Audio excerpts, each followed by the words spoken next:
നല്ല emotional film ആയിരുന്നു. ഇത്ര ഇന്റർവെൽ വരെ പിടിച്ചു നിർത്തി. എന്തായാലും ഒരു സർവൈവൽ സ്റ്റോറി ആയ സ്ഥിതി കഴിഞ്ഞതായ ഒരു സ്ലോ ഉണ്ട്, പക്ഷെ എവിടെയും ലാഗ് വന്നില്ല. നല്ല ഇമോഷണൽ ഫിലിം, ഭയങ്കരമായിട്ട് ഇഷ്ടപ്പെട്ടു. അടിപൊളി പടം. ഫസ്റ്റ് ഹാഫ് എല്ലാം കണ്ടിരിക്കാം. ബാക്ക്ഗ്രൗണ്ട് മ്യൂസിക് AR റഹ്മാൻ അല്ല അടിപൊളിയായിട്ട് ചെയ്തിട്ടുണ്ട്. പിന്നെ ഫസ്റ്റ് ഹാഫ് അല്ലേ കഴിഞ്ഞിട്ടുള്ളൂ, കുഴപ്പമില്ല, കണ്ടങ്ങനെ ഇരിക്കാം. പിന്നെ പിന്നെന്താ ഡയറക്ഷനും കൊള്ളാം. പിന്നെ ചെയ്തേക്കണ ആർട്ട് വർക്ക് ആണെങ്കിലും നല്ല രസമുണ്ട് കാണാനായിട്ട്.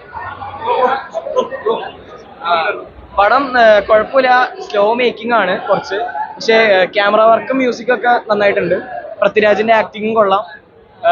മെയിൻലി എടുത്തു പറയേണ്ട മറ്റേ ബേർഡ് സീക്വൻസ് നന്നായിട്ടുണ്ട്, ആ എടുത്ത് ചെയ്തിട്ടുണ്ട് നല്ലോണം. പിന്നെ ഓസ്കാർ ഉറപ്പാണ് ഈ പടം, പൃഥ്വിരാജിന് ഉറപ്പാണ് ഇത്. നന്നായിട്ട് ചെയ്തിട്ടുണ്ട് എല്ലാവരും. ഇന്റർവെല് വരെ ആയിട്ടുള്ളൂ. ഇപ്പൊ തന്നെയാണെങ്കിൽ ഭയങ്കരമായിട്ട് എന്താ ഫീലിങ്സിന്റെ അങ്ങേയറ്റത്തിലേക്ക് ഭയങ്കര എക്സൈറ്റ്മെന്റിലാണ്. നമ്മള് റിയൽ നജീബിന്റെ ഒരിക്കലും ഇത് പൃഥ്വിരാജാണെന്ന് തോന്നിക്കത്തില്ല.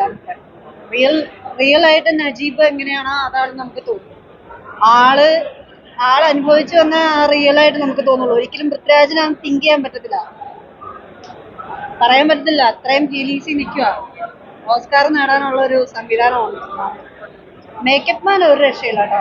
മേക്കപ്പ് പിന്നെ ബ്ലസ്സി സാറ് പറയണ്ടല്ലോ, ആവശ്യമില്ലല്ലോ. ഭയങ്കര രക്ഷയില്ല.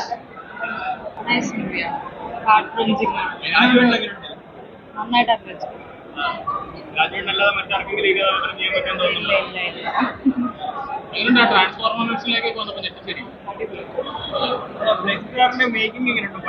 എന്തോ എല്ലാം അടിപൊളിയാണ്, ഒന്നും പറയാനില്ല. Must watch. എന്തോ ചാൻസ് ഉണ്ട്. സൂപ്പർവ് എന്ന് പറയുന്നത് അതിന്റെ മുകളിലൊരു വാക്കുണ്ടെങ്കിൽ അതായിരിക്കും ആടുജീവിതം എന്ന് പറയുന്നത്. മസ്റ്റ് വാച്ച് തിയേറ്റർ എക്സ്പീരിയൻസിനെക്കാളും മുകളിൽ പറയാനുള്ളത് എക്സ്പെരിമെന്റൽ മൂവിയാണ്. നിങ്ങളുടെ തിയേറ്ററിൽ മിസ് ചെയ്യരുത്. Making, make over, direction, camera, BGM, ഓരോ സീനിലും ഉണ്ടല്ലോ നമ്മൾ അറിയാതെ കണ്ണ് നിറഞ്ഞു പോകുന്ന സീനുകൾ ഒരുപാടുണ്ട്. കൈയടിക്കുന്ന സീനുകളുണ്ട്. നജീബിക്ക, റിയൽ ലൈഫിലെ നജീബിക്ക ഒന്നും പറയാനില്ല. കാരണം എത്രമാത്രം അനുഭവിച്ചു എന്നുള്ളത് നമ്മൾ ആ സ്ക്രീനിൽ നിന്ന് തന്നെ കാണാൻ പറ്റുന്നുണ്ട്. അതുകൊണ്ട് ഒട്ടും മിസ് ചെയ്യാതെ തിയേറ്ററിൽ ഒന്ന് വാച്ച് ചെയ്യുക. ഏത് ജോണറുള്ള ആൾക്കാർക്ക് ഭയങ്കര കണക്റ്റഡ് ആവും.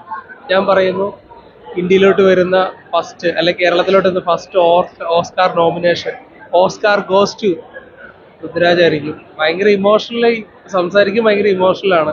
കാരണം ആ ലൈഫ്, ആ മരുഭൂമി തന്നെ നമ്മൾ ലൈഫ് ജീവിച്ച് തീർക്കുന്നതാണ് ഒരു പ്രേക്ഷകൻ എന്നുള്ള രീതിയിൽ നമുക്ക് കാണാൻ പറ്റുന്നത്.